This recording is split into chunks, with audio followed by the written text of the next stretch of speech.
Nowadays, you are your brand, right? So you are. So how you're showing up on social media, do you even have a presence? It's okay if you don't. A lot of the women don't. How do you start? My purpose is to truly help people. And the only way that I can do that is not only by being hands-on, but by giving them other people to be extra resources, because I'm only one person, right? What's up, everybody? Welcome back to the show. My name is Vince Perri. I'm your serial entrepreneur, exit advisor, and business broker. And this is the show. This is the show where I get to interview interesting people that I find interesting. Whether you find them interesting or not doesn't matter, because I know that these people are interesting. We've got people from business to health to fitness to all kinds of different walks of life. And today we have somebody very special that I met recently here in the local Tampa area. We've got Sofia Kasuli. Sofia, thank you so much for being on the show. Vince, thank you for having me. I'm looking forward to it. Oh, I'm super excited because you are a fellow traveler.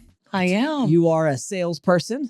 You are a business owner, an entrepreneur, and you also really are passionate about helping women and helping people who are just starting out in entrepreneurship and all that stuff. So I'm pretty excited. I think we have a lot of stuff to talk about. Oh, definitely. I feel like this may even go over, so I'm excited as well. Yeah. So before we get into it and I start drilling you with questions, I always like to ask my guests to just tell us a little bit about yourself. Of course. So as you know, my name's Sofia. I've been in sales for over 10 years.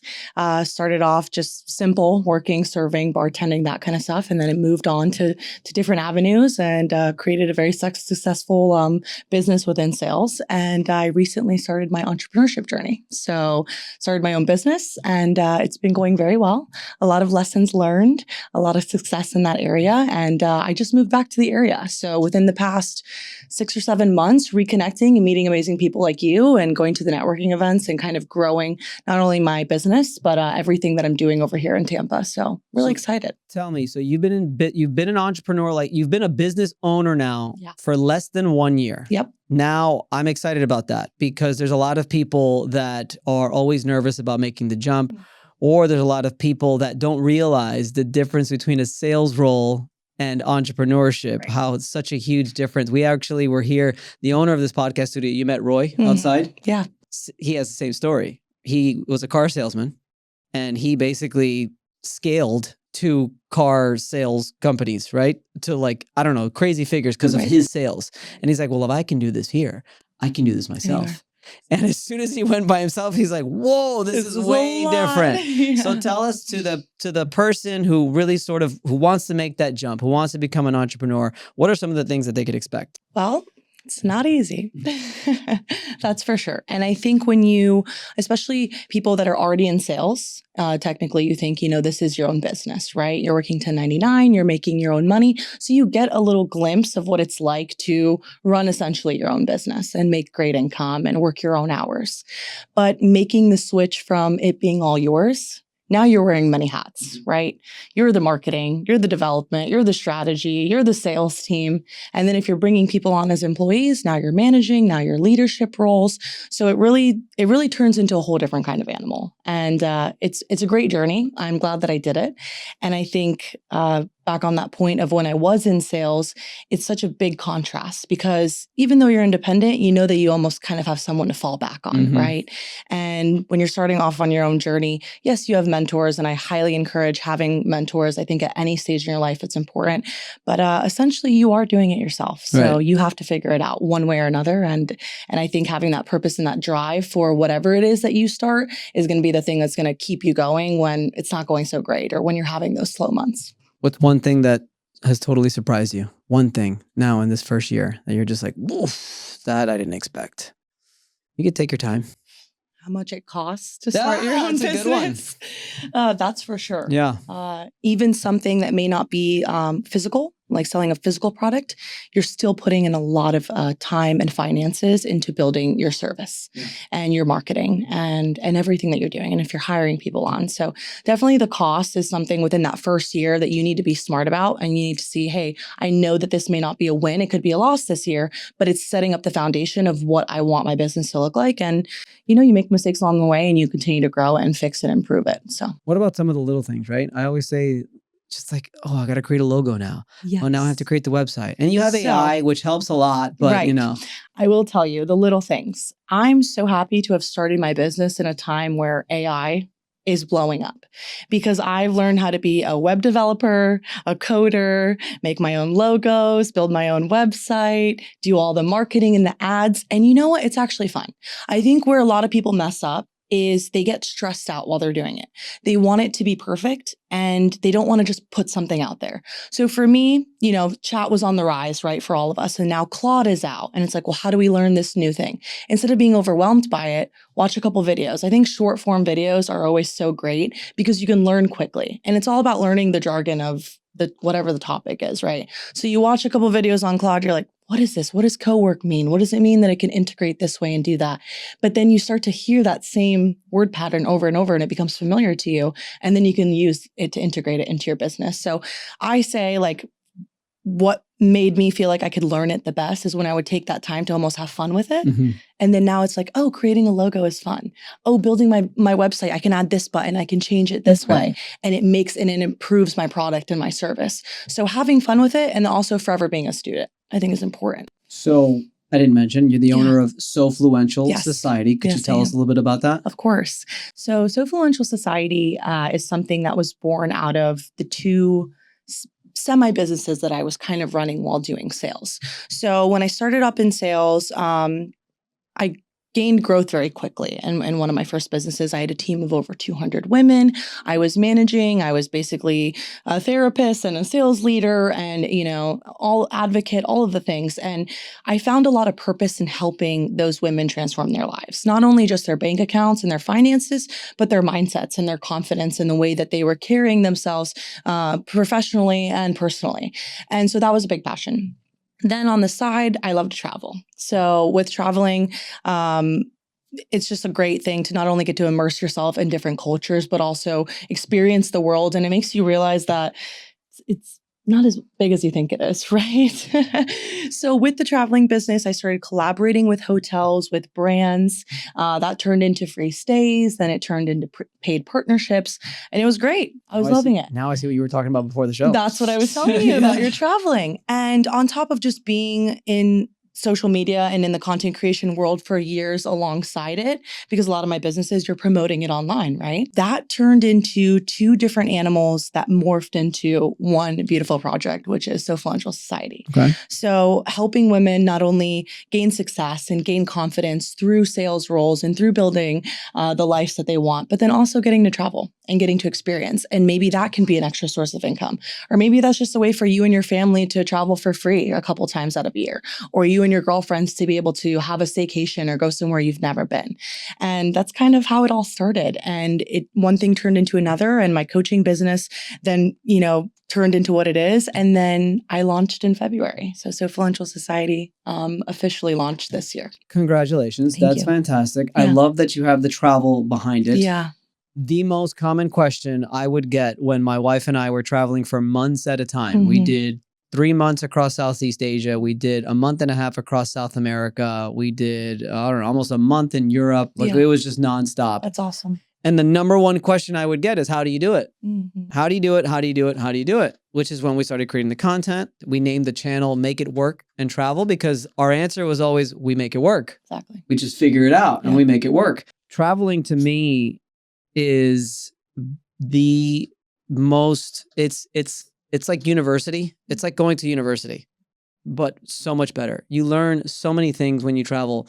How I love that you said that the world is really not that big. No. Because you find so many commonalities in the human being that we are, that no matter what culture you're from, Transpires. it's still polite to open the door for somebody. No matter what culture you're from, most cultures still are get together with food. No matter what culture you go to, family is still an integral part. Show kindness, share a smile at the person at the coffee shop, strike up a conversation while you're on the train. I mean, little moments like that transgress through any culture. And you really see that while you're out traveling. And I'm convinced that the reason why my team has always been people from overseas, obviously we have the opportunity of VAs and stuff, but I always understand that person from a different country just because I've traveled to so many different countries, and you learn how to talk slower to somebody who's from another country, all these different things that you just accept people for who they are. And it really does make you realize that the human race is just one race. It's not anything except we're humans. Like lions are lions and humans humans are humans. Exactly. And I love that you said it's the university of life, because it really is. The biggest lessons that I've ever learned is while traveling. And even when I was in college, I studied abroad, and that sparked another version of traveling, which is really learning too while you're there. So one of my favorite things to do when I travel is visit different museums and really immerse myself in history and that part of the world. So I try to do a good mix in my travels, and what I teach in the society as well is yes, go there, experience it, see the stuff that all the tourists want to see in those luxury destinations, but also get in underneath, right? Like see the real culture, like figure out the history of that place that you were at, and you will come back feeling 10 times more rewarded and probably with a lot more knowledge on whatever else you want to do that fuels you. You have a place that stands out that you just like unforgettable? Do you have a place when you were there, you knew that there was a past life that you probably lived there or you were probably from there? Okay, I have a few, but I will say that one of the places that was the biggest on my bucket list that I got to go for my birthday is I went to Egypt. Oh, yeah. I haven't been there. That was incredible. And what was so incredible about it is, so I'm a big history buff, is I watch all the documentaries, you read the books, right? You think about the Egyptians and everything that they created, and it's almost unbelievable, right? And then you get to see it in real life, and it's you can't even describe what it looks like, right? The way that the curves are and the granite and how it was like made and shaped. And it really takes your breath away. And you're like, wow, there's a higher power. There's something that created this. And there's civilizations that have risen and fallen. And we're just a speck in the time, right? So you don't think it was done by humans? Aliens? Listen, I don't know if we'll get into that. There's a chance, right? I think there was higher powers involved for sure. There's no way. Like we went to Saqqara, which was it was a burial ground for, they worshipped oxes, bulls. And you're talking about tons, right? And they made these big sarcophaguses that were supposed to fit down these narrow hallways. There was no way. Like the tour guide, we had an amazing tour guide there. He took us to all these great spots. He was explaining, and it would take over 200 men just to move that sarcophagus, one of them, through the hallway. And there was over 200 sarcophaguses just in one hallway. There's no way. There's no way. I mean, we could barely fit ourselves in, let alone in that way. So it really does make you think about like what's out there. How did it happen? Was there technology we lost? Yes, I think that's a huge one. I think there was technology that we lost. I think frequency and that plays a big role. I think there was electricity. There was cranes. I think there was freaking Wi-Fi. I think that we had it all and we lost it. Don't they say that under the Great Pyramids, that isn't there like still a lot that hasn't been discovered, and that they're saying that maybe some of these periods were actually they were actually like cell towers potentially or something like that. Right. And why do they have the point? And the fact that the pyramids mimic the ones in I believe, the Mayan ruins over here in Mexico. How do they know? How do they know? They're in the exact coordinates. Like Facebook was probably existed back then. And I'm a big believer too. So I graduated with my bachelor's in science. So I'm very science driven, and I love that part of the world and quantum physics and all of that.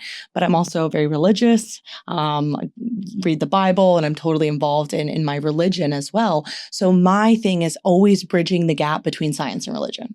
And when it finally clicked to me that they're the same thing, just different words for different phrases, is when it started making more sense. So I think that they both, they play such an important role. And I think our society now changes the way we look at it. And previous civilizations before, they more worked together, coincided with it. And don't get me started on some of that. Don't get me started on the quantum physics. Oh, now. We can have a whole podcast on that. Because I do believe that we can have a whole podcast. I do believe that religion and quantum physics ultimately they do run hand in hand. And one person that really helped me with that. Have you ever read anything by Joe Dispenza? Of course, Becoming Supernatural. That book, the amount of crazy things that happened to me while reading that book. Makes you believe in God and quantum physics and everything all That's in one. That's what I love about it. It's amazing. It makes so much sense. I mean, that God is within us. Yeah. That there is definitely, and it's this energy that is around us, that all we are is made up of like 99.9% energy, and where you direct your focus and your mental fortitude and everything is the direction that you're ultimately, that's your life and what you attract and so on and so forth. And even down to mathematics and everything, the way that a shell is spiraled, the way that the waves move, the way, I mean, it's all connected. And to think about it, it's like God is the most beautiful creator, right? So of course he was, someone that was able to put this all into one thing. And now us as humans are figuring it out, right? Thousands of generations, like, oh, this goes with this and this makes sense with this. And it's all part of a master plan. So it's beautiful to see. And that's why I love travel so much, is you get to really, really immerse yourself and see more of it, right? You get to see something that your eye is not used to seeing because we stay in our bubble, right? I think a statistic was like, we stay within our like certain mile radius our entire lives, unless we're traveling. And most people travel maybe once or twice a year, and they have their same spots. They'll go to Mexico or they'll go to their family vacation home, and you don't really get to see other parts of the world. And I think it's so important for anyone at any age. I think it's important for young adults to see that, to figure out what they want to do with their lives. I think it's important in your middle time to be able to figure out, hey, am I doing what I want to do, right? And I just think that travel will forever be a part of my life, no matter how old I get. I'm convinced that, I don't know, I lost my train of thought, Sophia. You got me. You're going in on the quantum physics and the math and the purpose behind it all. It's one thing that I do almost every night. For me, it all starts with the physical. That's like very, very important. Absolutely. But the mental and aligning the 7 chakras, aligning all 8 chakras and making sure that everything is in tune and how it has such a huge effect on our upbringing. Right. We are all so predisposed to thinking a certain way because of the way we were taught throughout our lives. Well, nature versus nurture, right? Yeah. So then we're getting into that. It's like, and then trauma and stuff like that, how that just affects your decision making. It affects your overall success. It affects what happens in your life. And if you can't figure that shit out, you got problems. Yeah. From the moment you're born, you see the world in a lens, and that lens narrows or expands based off of the reality that you have in front of you. Yeah. That's why I feel like it's so important to shake up your reality, right? So you're into quantum physics and such, so quantum leaping, right? Yeah. How can you get yourself from the reality that you're currently at right now to the reality that you want to be if you've never physically seen it or experienced it? You have to create it in your mind and live as if, because your mind doesn't know the difference. When it comes to trauma or happiness, it doesn't know if it's happening to you in real life. It's based off of your feelings and your thoughts and how you think about it. Which in your notes, you mentioned burnout. Yeah. Yep. A lot of entrepreneurs experience burnout. Absolutely. And I don't even think just entrepreneurs. I think just people experience burnout. Yeah. But I'm with you. Unless you have a guiding light, unless you have a direction and you know exactly where you're headed and you've seen it already and you're convinced and you start acting like that person that you want to be already, if you can't figure that part out, which by the way, it's very difficult to figure out for a lot of people. It took me like 40 years to figure that one out. And we're still constantly evolving, right? We're still trying to figure out different paths. Yeah. But I think what happens with burnout is a lot of people, they get so stuck in the weeds of having to do this, do that, do this, do that. I've come to a place personally, thank God, after a couple rough years, and I found Jesus and the whole nine, and I found Joe Dispenza and all of that as well, and a therapist. That you need all the mentors. You need it. It's important. You need it. The brain is too powerful. If you can't get control of it, which you can never get full control of it, but you could get a really good idea of it. Yeah. But that's what happens is if, I call it, I had a therapist on here one time and I asked her, I said, what's one thing? This is at the end of the show. I said, what's one thing that you could tell the audience like they could really make useful? And she said, practice the pause. And that's something that I've taken with me on a pretty much daily basis, where if I've got nothing on my calendar for 30 minutes or an hour, because it does happen every once in a while, it's okay to just take a seat and relax and not do anything. Sit on the couch for a little bit. Stillness. But we're always like trying to, okay, I need to do something else. I need to do something else. What does that have to do? I have to do this, and that. And then that's when people experience burnout. Where for me, I already know what this podcast looks like in 10 years. I know what my content looks like. I know what my business looks like in 10 years. I know that Sophia and I are going to be in business together somehow, some way. I'm just kidding, but maybe. I've seen it. I've seen it already. I've seen it in the void. I've seen it during my meditations. I've seen it already. I know that whether I get this thing done today, tomorrow, or next week, it doesn't matter because it'll get done and I'm still going in the direction that I need to go to. And that gives me a sense of comfort. And that's a great knowing to have, because a lot of people get stuck in the not knowing, or they don't practice the meditation and the vision casting. So they don't know where their life's going to be, even a week from now, a month from now, 5 years from now. But when you have that strong sense of this is where I want it to go, you can project yourself into that way. Yeah. But a note on what you're saying about if you have a spot in your calendar where you're not doing anything. I think we live in a world of being busy, right? Mm-hmm. Being busy is the best thing. Oh, I got to be busy. My calendar's booked. I have so much going on. Well, being busy is causing that burnout. Yeah. Because we're not meant to be busy all the time. I think we're so worried about being efficient and multitasking and doing so many things. I'm reading a book right now called The Open Focus Life, and they talk about how we have too many windows open, right? We're like a MacBook computer. We have 15 windows open. We're switching between different tasks, and we're not allowing our brain to catch up to the next thing. Yeah. So we're constantly feeling burnout. We're not doing as well as we would on the task because we're switching between 3 different files at once. And I think we need to replace that being busy. And this is something new, right? This has just happened within the past 100 years and even less than now with AI and everything and being able to function that way. But we're meant to be in stillness. We're meant to, if we have a moment, not sit there and scroll or watch TV or allow our mind to be distracted. So with Open Focus Life, he talks about how allow your mind to just be empty and allow the thoughts to come and go and let yourself sit in that stillness. And I think a lot of people have a problem with being still. And I'm one of them too, right? Because I'm always constantly going. So when you have that breather, like you said, it's like, all right, well, what can I do now? What can I improve? What little thing can I fix in this 30-minute window? It's like, how about you just take a break and chill for a moment? And then that's going to help you move on to the next task even more efficiently because your brain has the ability to not only catch up, but, take a beat. And not to mention, we're all overly caffeinated, right? We're drinking our energy drinks, we're doing all the things. Yeah. So we're just constantly wanting to move. What sparked this decision for you to go out on your own? So, as I said, I'd been in sales for quite a while and was very successful in the businesses that I had. And then I got into real estate and I was successful with that. And then I kind of took a break. Right. So I was making good money. Money was working for me. Right. And I started traveling a lot. So I almost took a little hiatus where, hey, I'm going to travel. This is what I want to do. And during that, I started to realize that I missed working. As weird as that sound, right? So I missed being around people. I missed talking to people, communicating, right? The things that make me me, which is helping people have those light bulb moments, being a leader, being a mentor. And I learned that was really my purpose in life.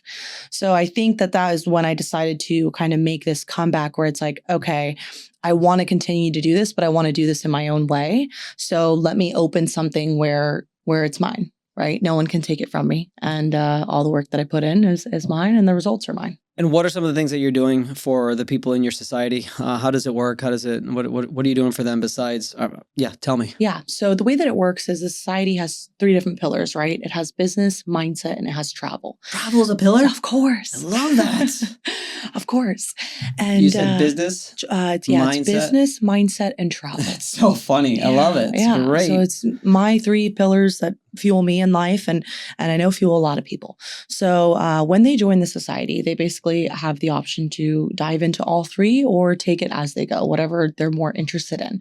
So I'll have women come to me and they're like, hey, Sofia, I really want to learn sales. I want to crush it. I want to make great money.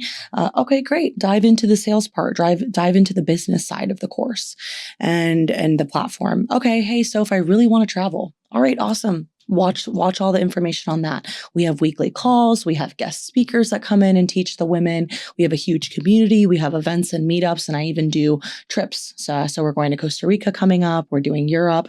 Last year, I took the women to the Dominican Republic for a couple days, and we had entrepreneurs, business owners. We all collaborated not only on content, but then content for the Airbnbs and the hotels that we stayed at. So it was so well-rounded, and I feel like the women that I find that join my society have have those similar interests. They want to use their mindset to fuel their passions and their purpose. They want to make great money. They're probably either already making great money or they're very eager to learn the steps how to. And then they want to travel and they want to have fun and collaborate with other women that are also doing that. So it's been really cool seeing the people that join and watching it grow from its infant stage to, just kind of like taking on the animal that it is now. And I'm so excited to see where it will be 5 years from now. What do you teach them? You teach them like travel and how they could do it themselves and what they learn in travel? Or? Right. So with travel, I teach them how they can do UGC, user-generated content. So we have some amazing guest speakers and people that we collaborate with that teach strategy and how to reach out and how to form your Instagram to be a brand, because nowadays you are your brand. Right? So you are. So how you're showing up on social media. Do you even have a presence? It's okay if you don't. A lot of the women don't. How do you start? Right? How do you get over? The motto within SoFluential Society is strength over fear. And then expanded is strength over fear in action. So how painful is your current reality that the fear of not doing, the fear of getting on camera, the fear of actually sharing what you're interested about doesn't matter compared to the current reality that you actually have. So it's really getting down into their reasons why they even want to do it, right? Because you can bring a horse to water, but you can't get it to drink. And I think so many women are very motivated and they just need the right mentors and the right community and the right spaces. And this also came on for me because like I said, I do travel a lot and I was gone for a while and I came back to Tampa end of last year. And for me, it was like, okay, well, how do I put myself into these new spaces again, right? Because I have the spaces online, but what about the physical spaces? Started going to the networking events like Tampa Entrepreneurs and meeting really great people. So for a lot of women that I meet online that join the platform, this is their thing as well too. They want to do better, but they don't know where to do better. And they don't know the people to interact with to put themselves in those rooms to do better. So that's the travel side of it. And then when it comes to the sales side, I teach them everything for selling, right? So objection handling, building the why, closing, setting the appointments, how you do it. And then we are also partnered with Rep to Owner, which Ian very well. And that way we bring them in on these offers. So after they get the sales training, they build up the knowledge and the skills to be able to close these deals on their own. Then they get put into different offers. We have a ton of different options for them and they get further training on whatever that specific offer is. And they're able to work remotely. Most of our jobs are remote jobs. So you can work from anywhere. And it's created like a sales agency and a platform within itself. You put them into jobs? Yeah. Or are these entrepreneurs that have their own jobs? We put them into jobs. Yeah. Interesting. Yeah. So we have a ton of women that are entrepreneurs that have their own jobs. For them, they join for the mindset and the travel side. Okay. Right. And then we have a lot of amazing women that want to learn sales or they want to get better at sales or have the opportunity to join better offers.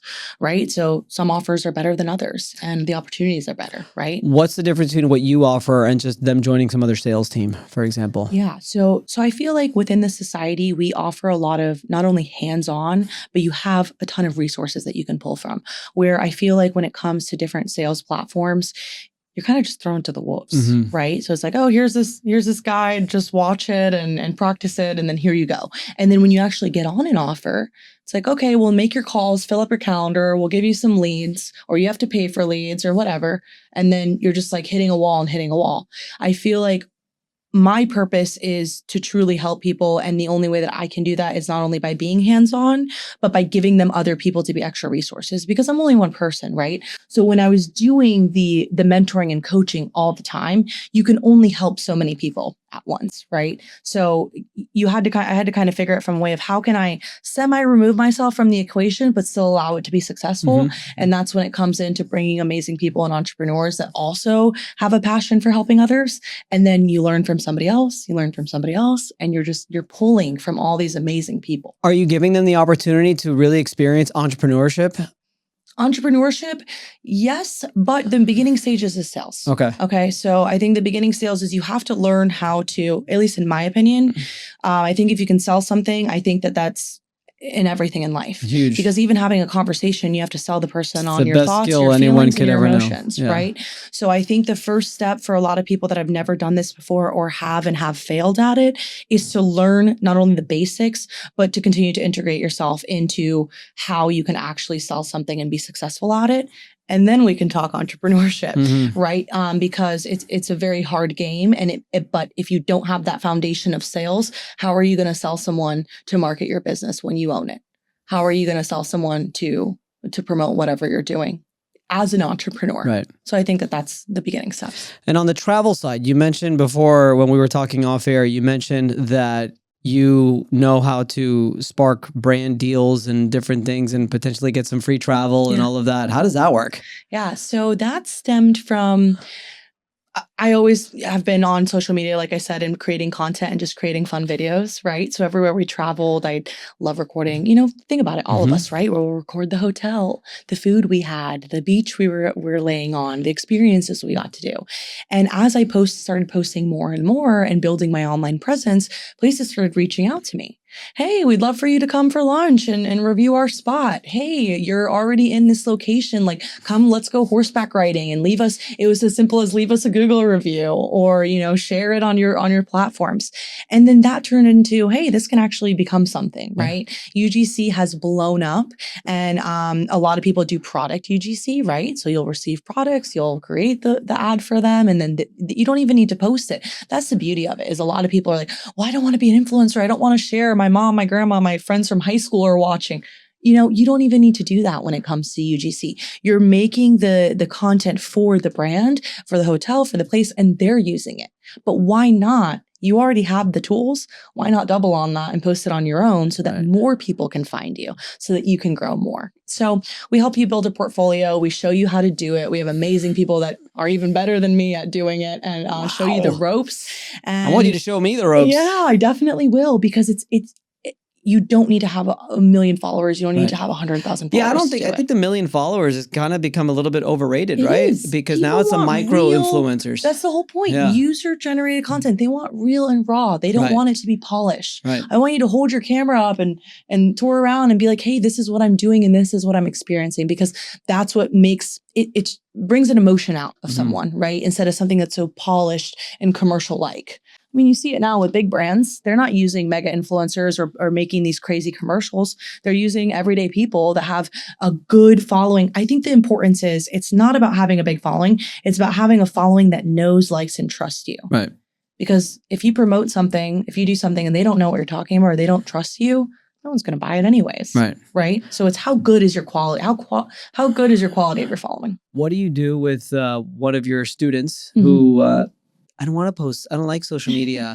I don't want to post my family. I don't like to be in camera. I don't like the sound of my voice. What do you do with people like that? Well, I tell them tough luck. Tough luck. Right. Well, you mentioned here in the notes that you said confidence is built through movement. So like they got to just do it, right? It is built through movement. And the only way that you're going to be confident at it is by repetition.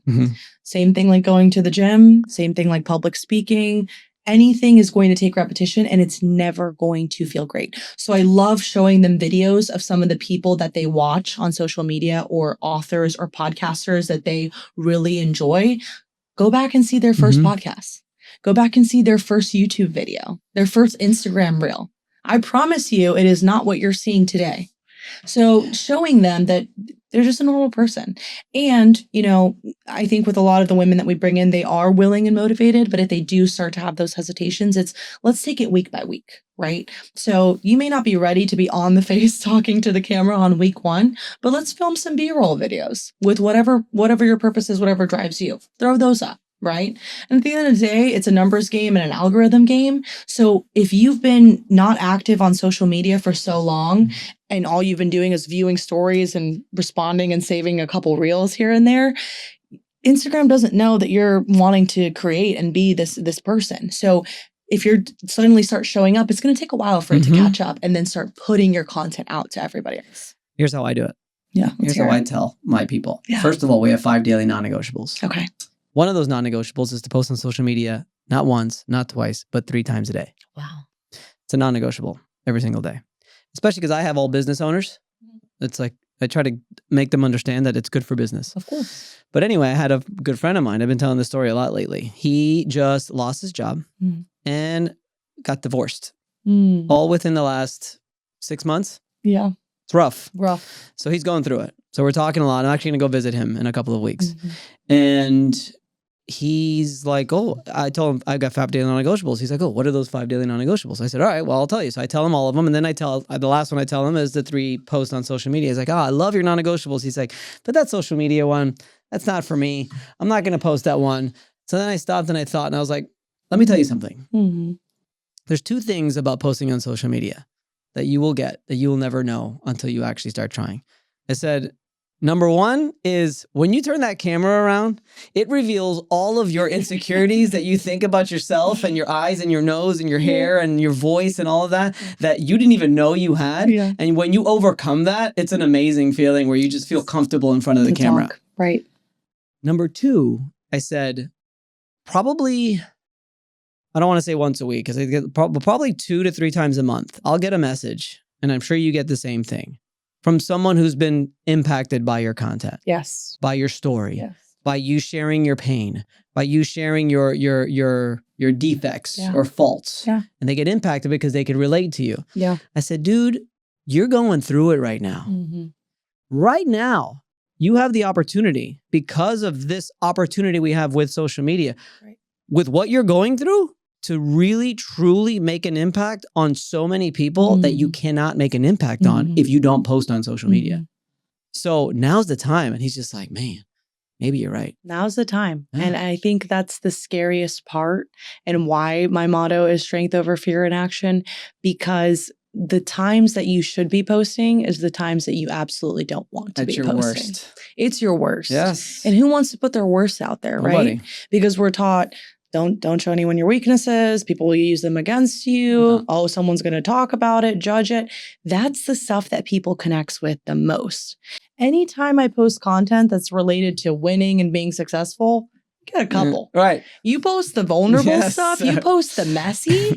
Oh, it's going viral because people connect, because life is messy. It is not this beautiful picture, butterfly and rainbows, right? It's messy. And those are the times that you need to be posting the most. And if people can get out of their heads and post their vulnerability, that's what's going to grow. And here's something that I teach my girls, because you were saying he's been through a lot, right? Going through a divorce, all of this.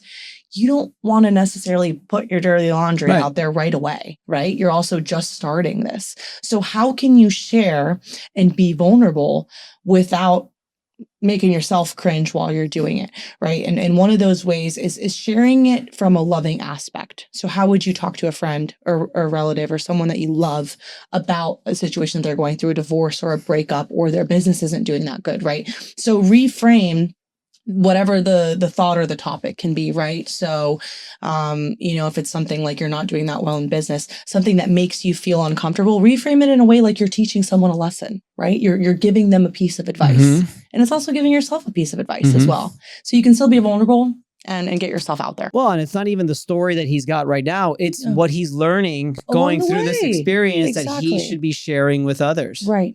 Right. That's the biggest impact. And that's something that even within my business, I try to share more of, because like you said, I've only been doing this for less than a year as far as being an entrepreneur on my own, right? So it's not always the success. It's not always the trips and the collabs, right? It's those fallbacks, and it's having to readjust and pivot, and then late nights on Claude trying to figure out how to make this work and change the marketing so that you can get more eyes on it, right? And when you share that, people 100% relate to it. So, what's one thing that you learned in your most recent travels?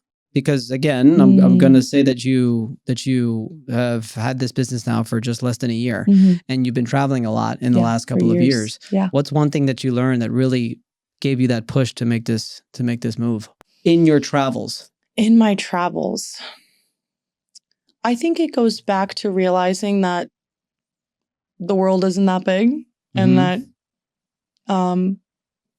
it's not that you're not important, but at the end of the day, like, you have a voice and share it and share your purpose and your drive, but it's not that big of a deal, right? So I think when it comes to making that push, and when you do travel, you realize like you're just another person sitting at a coffee shop, on a train, on a plane, all the things, right? And it's not that big of a deal if you post something and you post 3 times a day or 15 times a day, right? So you want to hear something funny? Yeah. I think that the best part of a travel experience is when you get back. Hear me out. Love that. Because no matter how much you stay in the moment and you enjoy it, it's an amazing experience. But there's something about when you get back and you're sitting with the person you traveled with, or you're talking about it with your friends or your family, and you start reliving all of the moments. For me, I used to always tell my wife, I'm just like, I don't know what it is, but I feel like the best part of my travel experience is when I get back, because I get to reminisce and think about how great it was. And you start to think about things that you didn't even think about while you were there. And that's funny. You want to know my favorite part about traveling? What? Getting there, like arriving, like the build up to it, right? So my favorite, like my most peaceful, best times to create and kind of just be in my own zone is sitting at the airport before the trip and the plane ride there. So a lot of people are like, oh, it's a 15-hour flight, 15 hours to Dubai, 8 hours to Europe. I'm like, this is great. I have time to just be alone. And, now we can connect to Wi-Fi and all that. But it's like, I can just sit here and journal or get my creative thoughts out. And there's something about being in a moving airport with just people passing you by that you just like, you can kind of be in your own bubble. And it really opens up like this creative flow for me. And I've come up with some amazing ideas, like waiting to go on the trip. So you want to know what my favorite country in the world is? What is it? The airport. The airport. I love the airport. I love that. It just makes me feel like I'm going places. I love that. We may put that into SoFluential Society and give you a shout out. What's one of the most meaningful moments and impacts that you've had on somebody that you've mentored or helped? Oh man. I think when I first started building a sales team, when I started within my first sales business. You said over 200. Yeah. That's insane. Yeah. I have not experienced that. Yeah. So I, like I said, I was in college. I was serving at the time. I had just graduated. I got back from my study abroad trip, and I started this sales business. My girlfriend was like, hey, try it out. You'd be really good. You're really good at selling, anything just naturally. And I started building. And at first you're focusing on yourself, right? Then you start bringing people into the business. And I think it really clicked to me when I built like a solid foundation of women that were also becoming successful.